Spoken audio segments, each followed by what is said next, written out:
This is the Simpit. I'm your host, Sean Cole, and welcome to another edition of live testing. We're running the Global Rallycross cars on iRacing, which are soon to come out.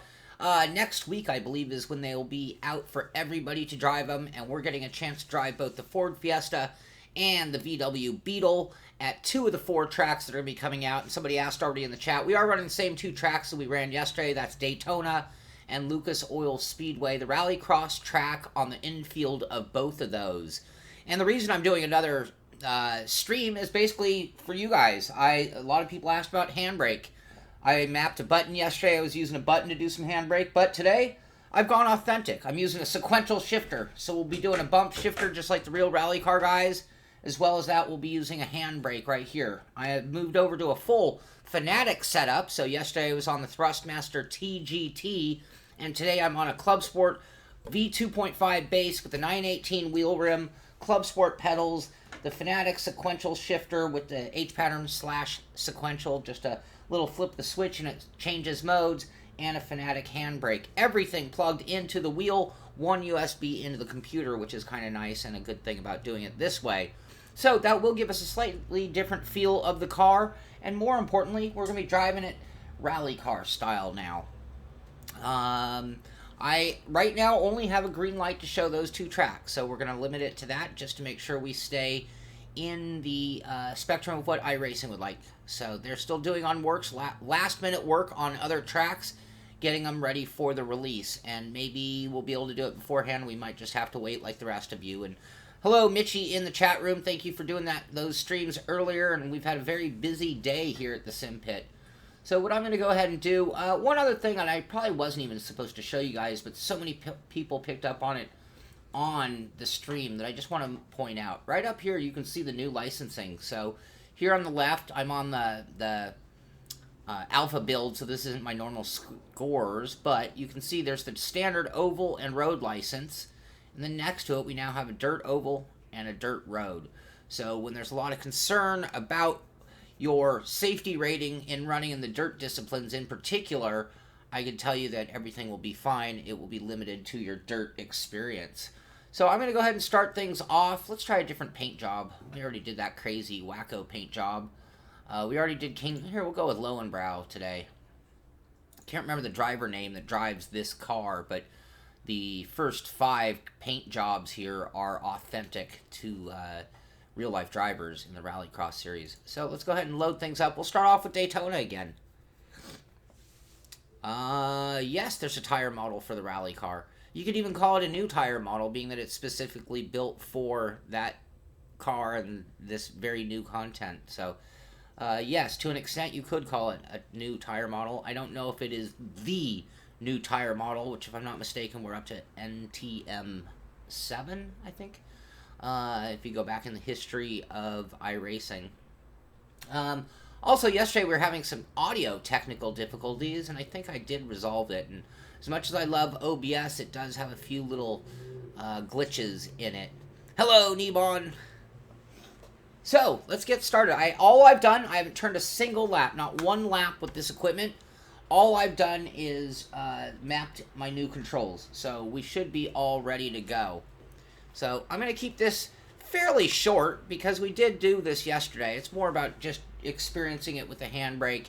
And then at 6 o'clock, an hour from our start time here, we're going to be back for our Sim Racing Systems BMW practice. So we will have back-to-back streams here at 5 and at 6 o'clock.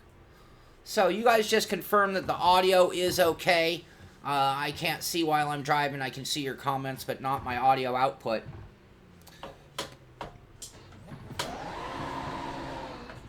Ooh, I have it very loud on my end. I'll be screaming at you guys.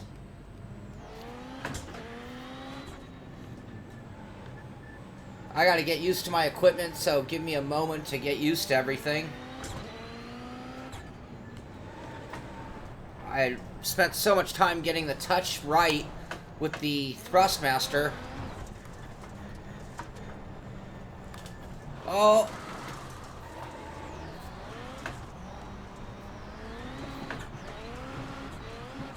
I think the sequential will actually help me out in terms of getting my shifts in. I was missing a lot of shifts on the paddles. Thank you, John. No more echo.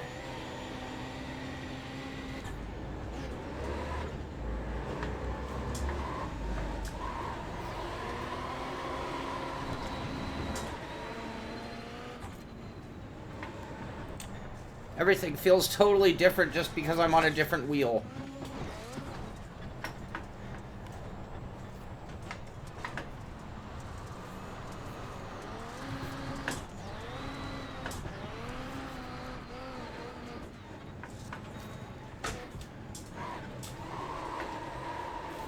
Whoa.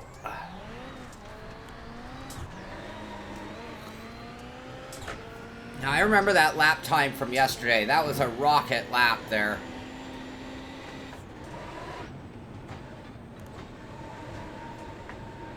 For this corner, I actually do prefer to just get it woe down enough.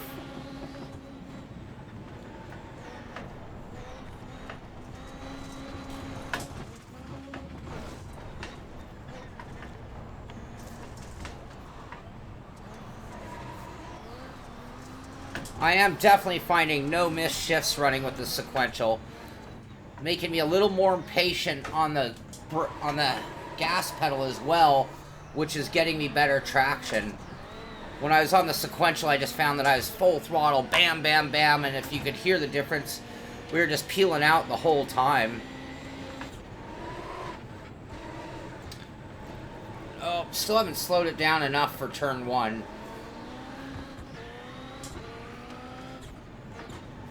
I like the Ghost. I can turn it off. The Ghost lets me know how I'm doing versus my best lap time. Oh, I'm taking a totally different line through that section, I notice.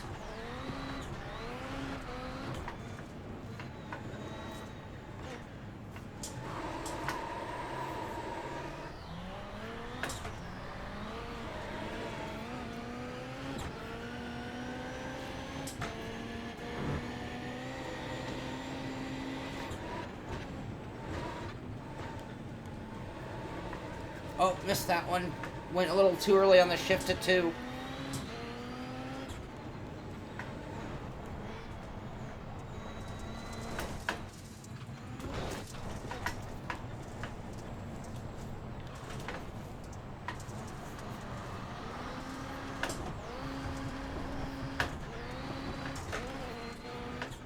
You're gonna hear how hard it is to get traction.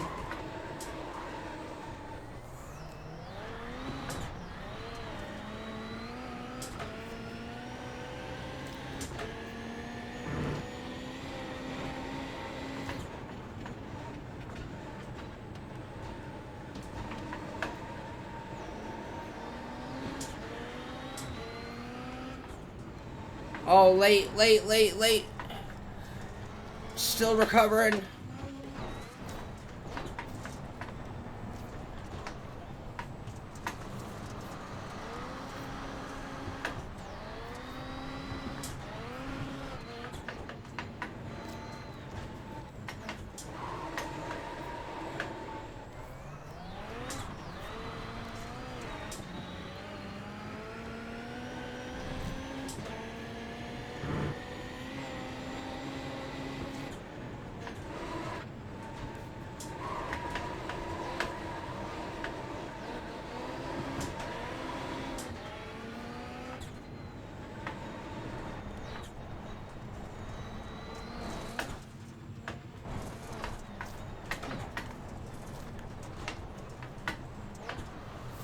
Oh no, into the... Ah, we blew it.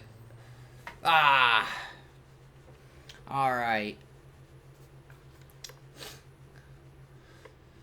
So just out of curiosity, how is our audio? And I'll go ahead and turn off the reference car since I was annoying somebody and we did all of our driving yesterday with that car on. So that'll help clean things up just a little bit as far as visually. Wow, it's really amazing how much switching the wheel. Part of it is just getting used to the different feeling between Thrustmaster and Fanatic. They both have distinct differences in handling. I probably need to do a little bit of changes here. And beyond that, the e-brake is nice. Being able to use it as a variable is a lot more precise than using it as the button. So I can just do it a little bit, or versus a lot. And that is nice. It also just, again, this sequential, when I was on the paddle shifters, I just felt that I was banging, and then I'd get gears by doing like 8 shifts, I'd get 4 up shifts. Now I'm finding I'm much more in control. Because of that, I'm a little more sensation to the gas pedal. But that's really a personal thing. There's no reason why somebody wouldn't have better success than I had using the paddles. That was just being a little impatient.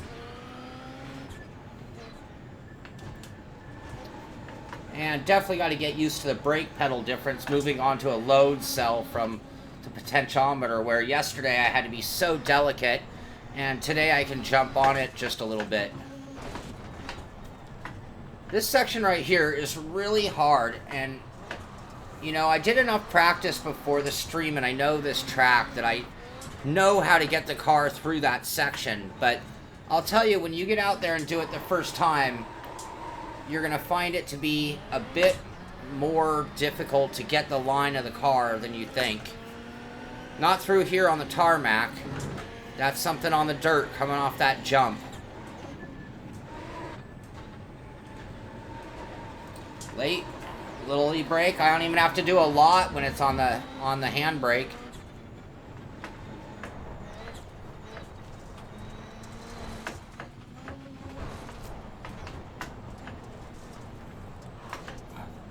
See, while you're crossed up the other way, you can only do so much braking, and yet you do have to slow the car down. And that's where the problem lies. Oh, too much. Slid the car out with the handbrake. Good night, Mitchie. Thanks for doing those streams.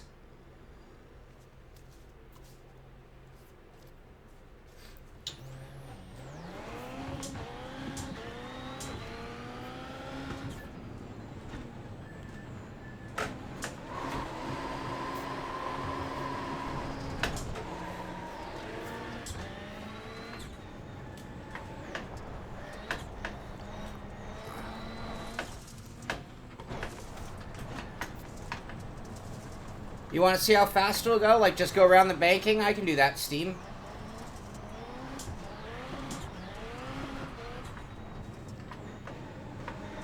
I think he means something like this.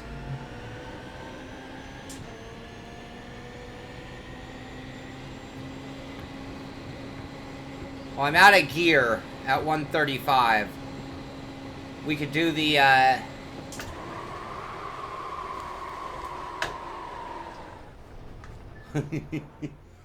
we can see if we can change the gearing.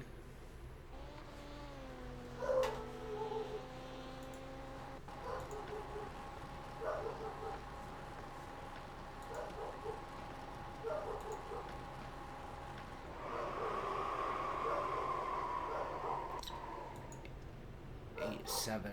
All right, so 135 is what we are on.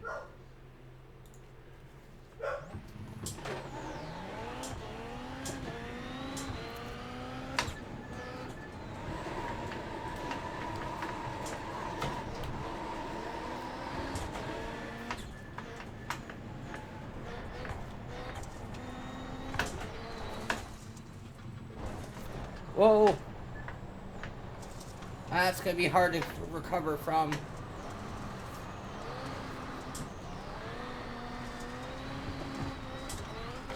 Oh, the traction is so hard to achieve.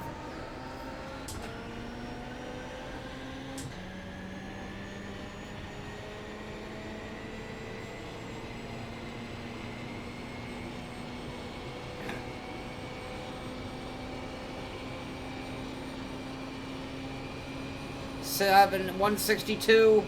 That's it.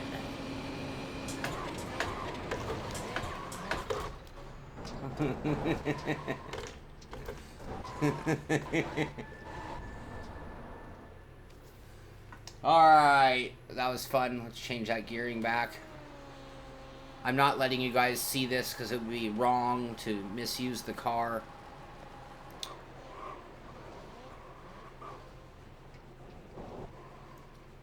That was cool.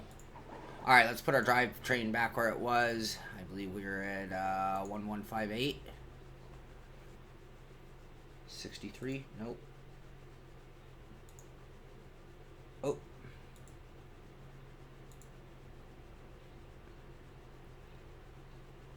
Alright, John, we can try that.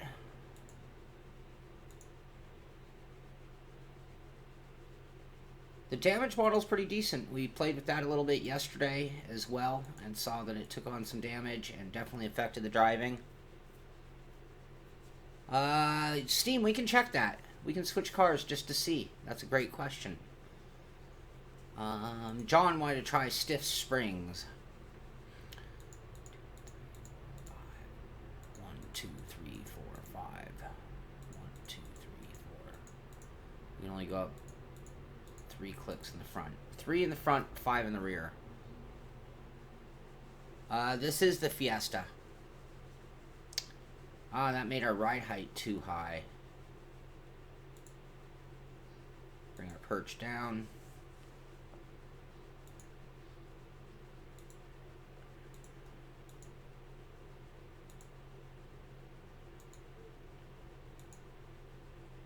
Still too high.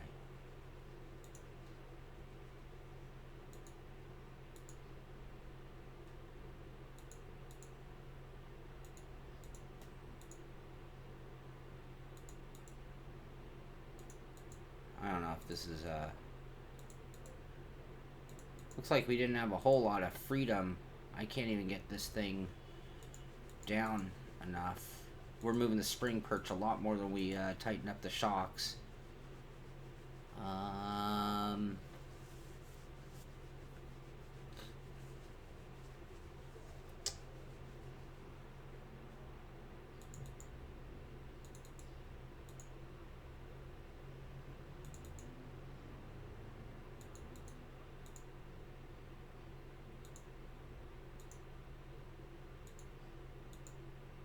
Alright, John, thanks for a great idea.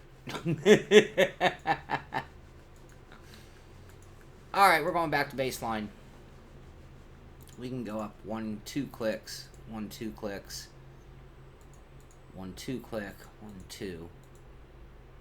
Still too high. Might be able to bring this back down.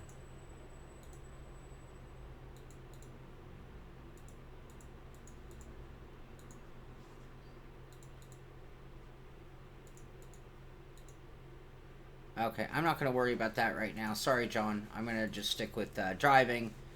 Handbrake is nice. It's totally changing the way the car handles. Actually, what I could try one more time. Let me go up 3 in the front. It's a different drive entirely. Yeah, even 1 click more on the rear, even if I crank up the front first, is making the rear end too high in the air to pass tack.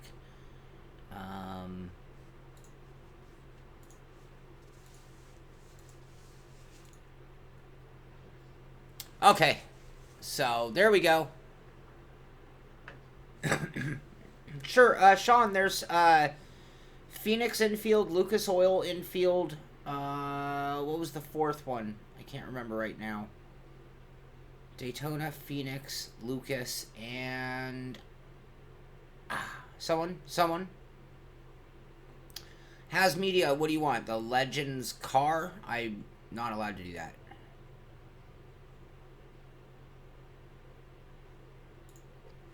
Nope, we'll have to wait until we have permission to do that.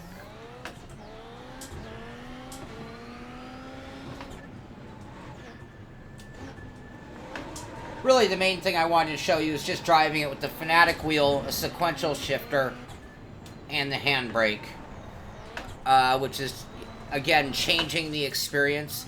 The handbrake, again, is so much more delicate than using a button. With the button, you have to, like, really time how long you're going to hold it to be precise. Is it a millisecond? Is it 3 milliseconds? Versus this, I can crank it all the way down, or I can just give it a slight touch. We're going to do Spa on the Beamer next. That's coming up in about a half an hour.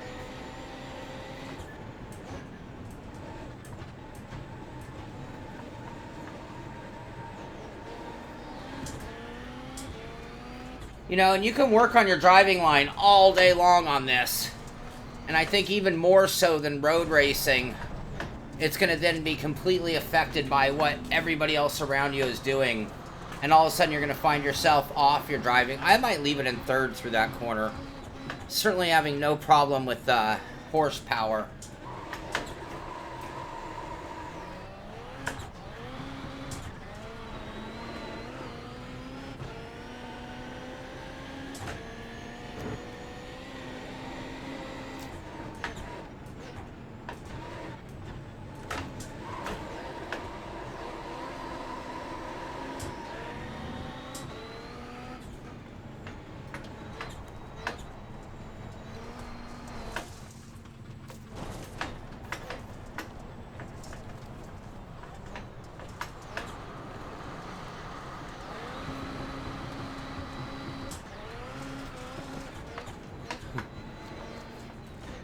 Tell you what, whoever makes traction out of that corner is going to be the fastest guy on the track.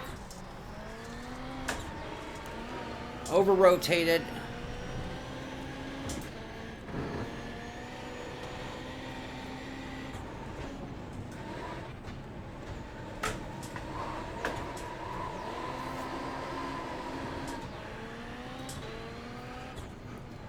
Oh, late. Get over the corner straight. You hit that wall wrong. Oh, and you're going to do that. We hurt the car. A lot of pit maneuvers. Pitman. Alright, let's see here. Nope, none of this is new. I've had all this around. I've played with it all in the past. I just wanted to change brands and see what it was like. I just felt like I was drifting a lot yesterday. And I'm like, well, if I'm going to get into drifting, let me get my drifting gear on here. So, let's go ahead and switch over real quick to the Beetle. And again, I just wanted you guys to see it. You know, when you look at the map controls, and this is what led to it. Yesterday, people had asked me about the handbrake. So, again, look, now we have a variable. And you can see it's only lighting up half of the brake pedal bar. And that's because it's just the rear end. There's half full brake. So if I let go, that's all the brake. And full rear brake. So that's kind of cool. And a lot different than when we were just using a button and press that button and it was full strength. So that's something that's new as well. And something they had to add to iRacing in order to be able to do this. We'll go over and we'll switch to the Beetle at Lucas, and then I'll bring this to a close, because again, 6 o'clock is when we're going to switch over to the Beamer at Spa in Assetto Corsa. Very busy day here at the Simpit. VW Beetle, we're going to go over to Lucas.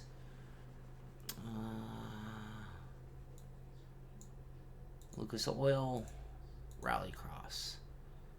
And we look all good, yes. Test car on track. Yes, Dennis, totally. iRacing does great with VR. Oh, shoot, Steam, that was the whole point. Yeah, we're not going to find that out here. I forgot we had an agenda. Maybe that's why you have to pay for the Ford versus the VW is for free. But I look at it this way. The VW is the champion, what, 2 years in a row, if I'm not mistaken. I'm going to quit this. Sorry, guys. I'm going to go back to Daytona. Let's just see the top speed and see if there is a difference between the two cars. Who would have thought? Great idea. And this might be something that's being adjusted between now and release. So we cannot hold them to this. But since you're asking for it, we'll do it.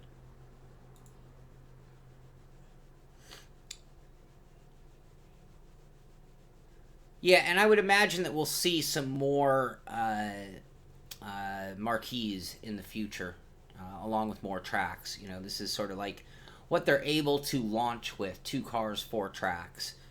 And again, if you haven't paid attention yet, the 4 tracks are all infields of existing tracks. So if you own, in this case we're at Daytona 2007, if you own that track, the GRC track was built onto that same track, so you already own it. You don't have to purchase it. Same thing with Lucas and so on and so on. Awesome, Tom. That's cool. We're going to change the gearing.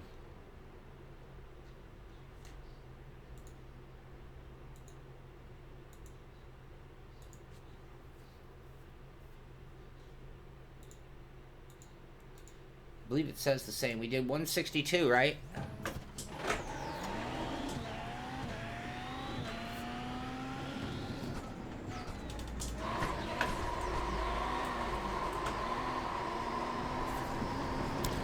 Oh, too far on the drift. Dude, too far.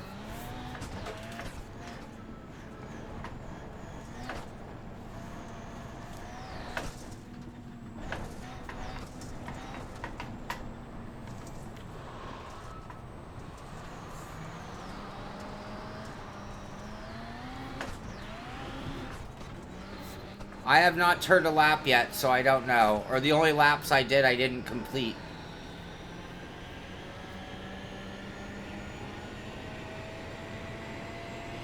Yeah, I believe that is Air Force One.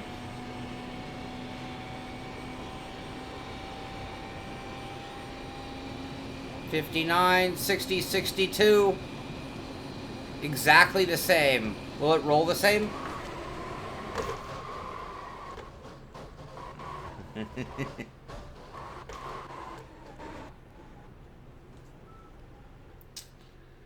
Yeah, that seems to be a new problem. But,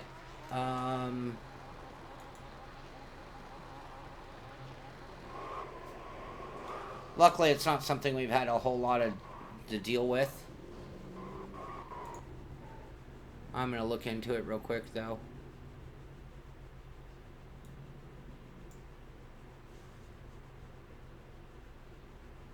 That's not going to do it. I'll take care of that another time. You can't help that some people just are so insignificant in life that they have to lash out in an arena like this. So, Sebastian, have fun. But we all know that you suffer from so many psychological issues, bad parenting, the works. I'm sorry to point these things out to you. I am. I don't normally do that to people.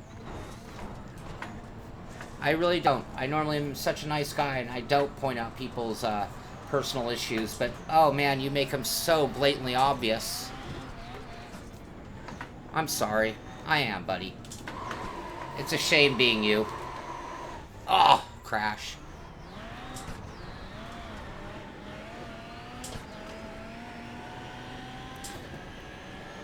Oh, that 6th gear is the wrong gear. We didn't change that back.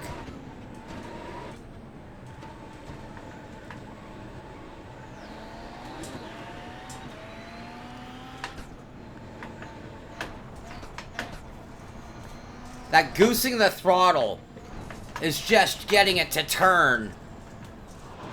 Oh, that corner is so hard coming off that left, trying to get it to then turn right. Oh, and then I missed that corner.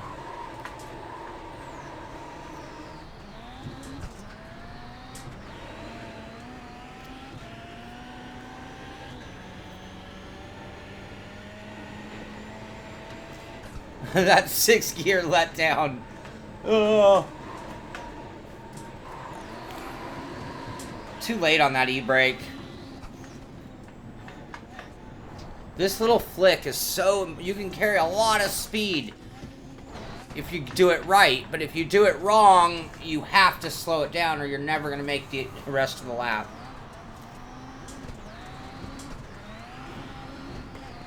And throttle control right there is going to be, oh, come on, really essential.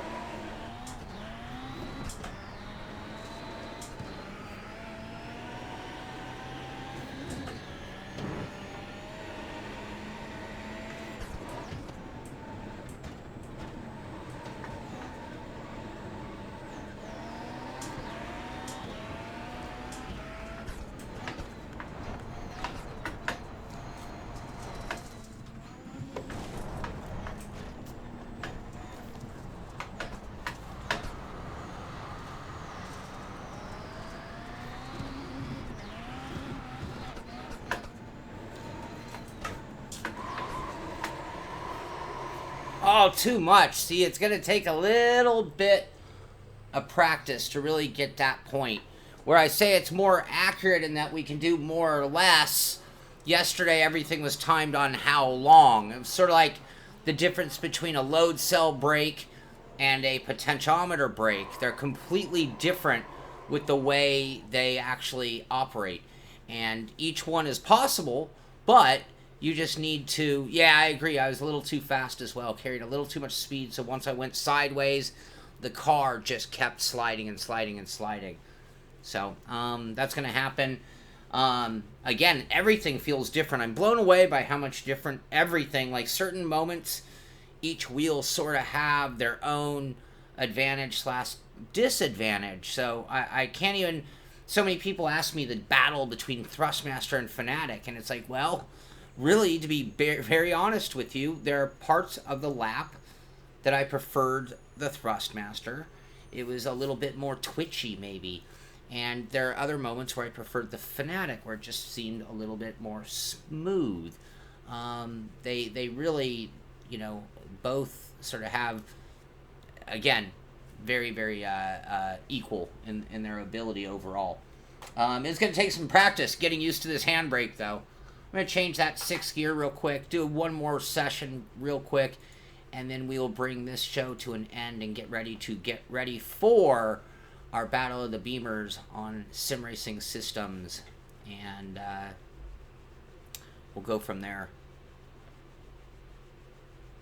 So, let's see here.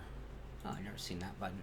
All right, let's see. We're 118, so that's the wrong gear. We need 238.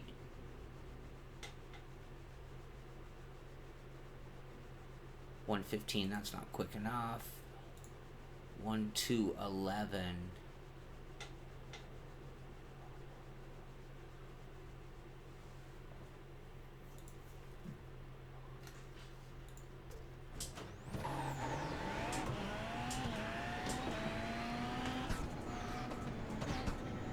You know, Sebastian, you of all people bring mothers into it, and the funny thing is, I know your mother. So you'd think you'd be smarter than to bring that up. Because we all know about your mother. And we all know how she neglected you all your life. All your life. It was the television was the babysitter. Because Mommy wasn't there. Mommy didn't care. Oh, poor Sebastian. So lonely, so abused.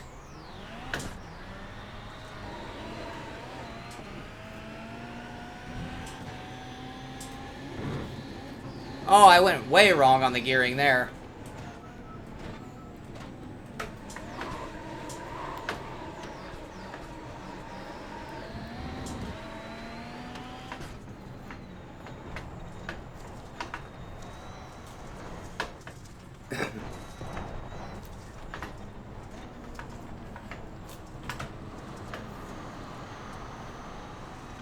Hi, Max.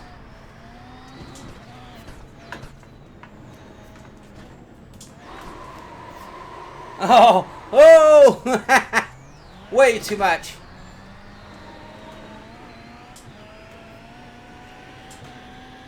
Oh, that gearing's killing me.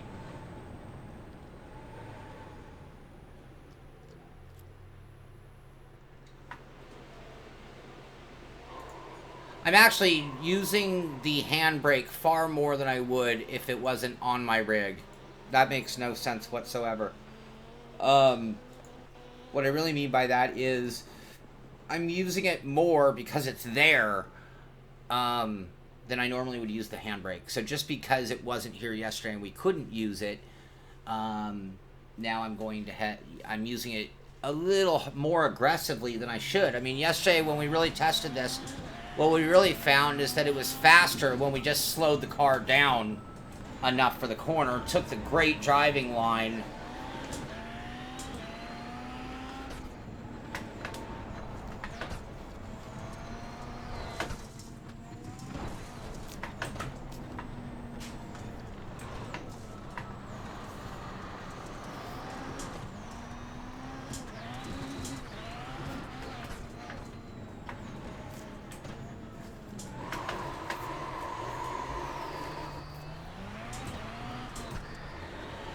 Oh, already into 5th gear.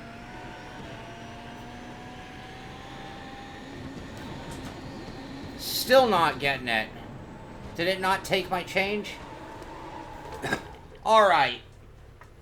Well, I could do this all night long, as you guys know, because it is fun, fun, fun. Best lap time so far the night was a 43.8 in the VW. Our gearing is still not right. I could actually just go back to our baseline setup and know that we have everything all sorted out there. So that is all taken care of, and I believe that's gonna do it. So anyway, just want to show you guys how the variable handbrake worked, and I think the word variable is really important because we're not just pressing a button, and it is going to take some getting used to. Again, if I only pull it that much, I'm just barely locking them up, versus if I pull it all the way down, and that's gonna be important. And when you look at Lucas, where that left-hander on the infield was so strong, you might need to do just a little bit at the last minute just to tighten it up.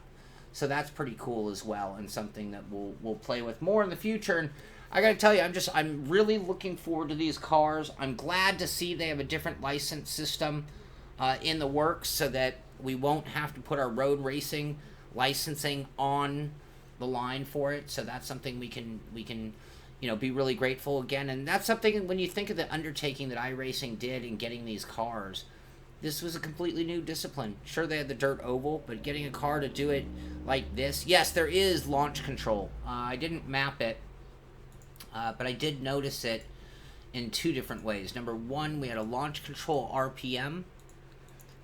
Where was that? Right here. Launch RPM limit 6,500. Yeah, let's go ahead and test that out. We'll leave it at 6,500. Let me map a button, because where did I see that? And that's some things that are happening also with iRacing, is that you're going to have some new buttons to deal with.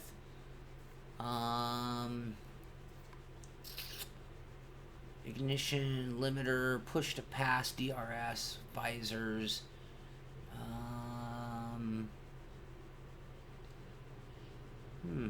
I don't see a button. Drive.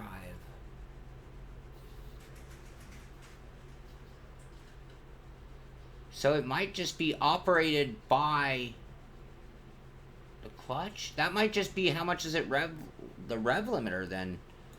I'm gonna keep looking for it. Who let the dog out? Not gonna be under sound, so it's gotta be here.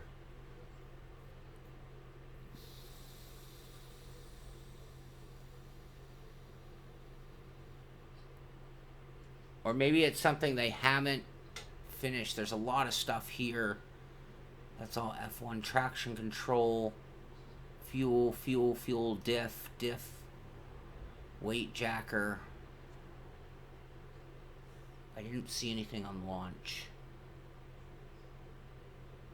But let's not hold off our final opinion on that until traction control. No, that's different.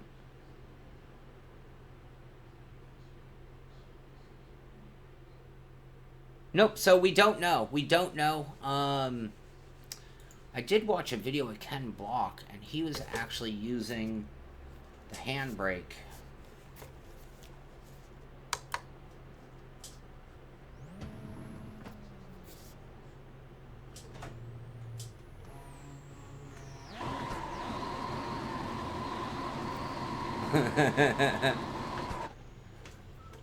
I wonder if that was just burning out the front tires.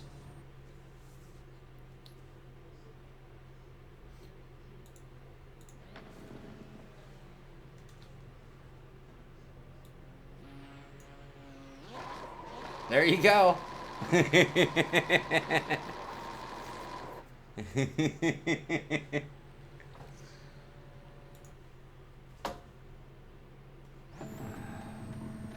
So right there, it's at 6,500 RPM.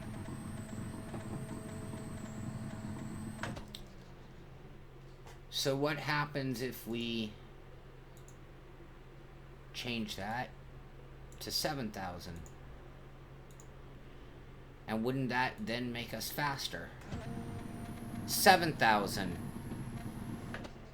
Do we need to go put the car back in 6th gear now and see if we get a couple more miles an hour out of it? I think we do.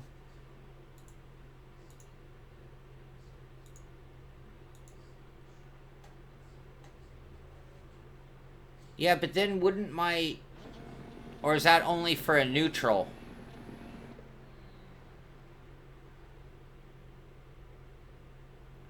Well, if I hold in the clutch and the brake, that hardly seems like launch control. Oh, see, yeah, you're right. You're right. You could set it by the handbrake, because now I'm at 8,000, which means we don't need to go around because we were on limited RPM in neutral. Thank you for that. Great, great pickup, guys. Current setup, baseline, open, done. So what we want to do is bring that down, perhaps, to where it's holding the wheels. So we're at 5,000, let's see.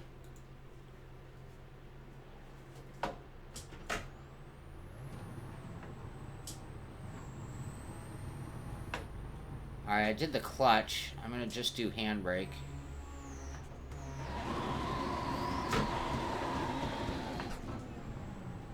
My thinking on the clutch version is...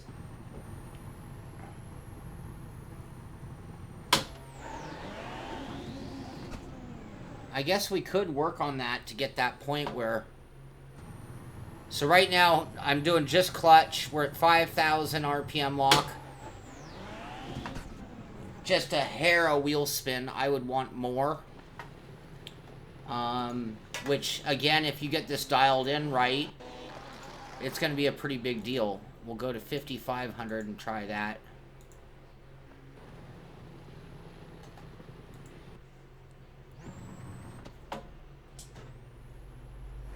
So we're at 5,500.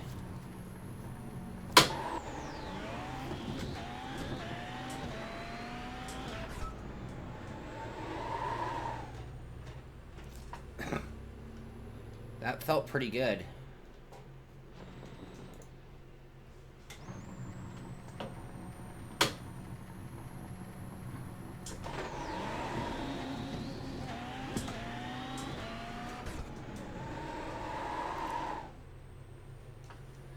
And I would imagine that if you're a really, really talented driver, you can go ahead and do that at 7,000 and back off. We'll go to 6,000, see how it made a difference.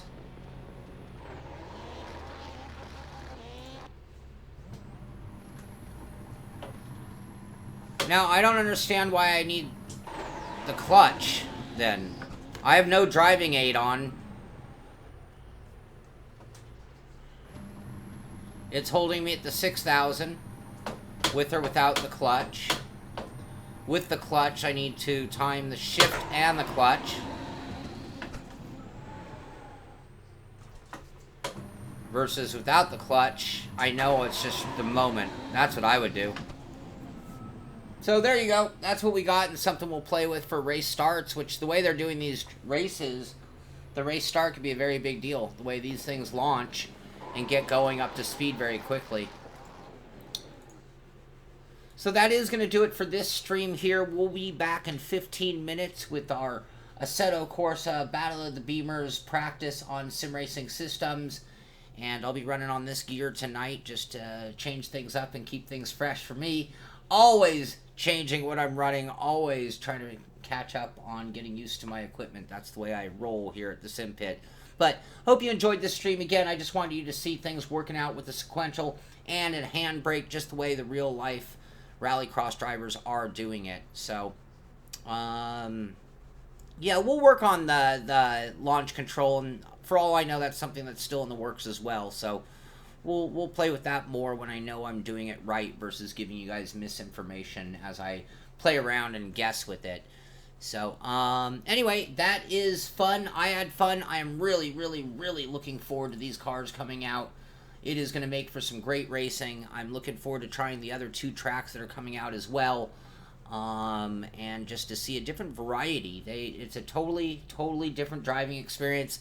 And it's going to make for some very, very fun racing. And in addition to that, you add the heat racing, which means you could literally sign up in the early evening and maybe be there all night long. It'll be interesting to see how that plays out as well. And who are the winners? Who are the losers? How do the heats play out? How much is it affected by how many people joined the race?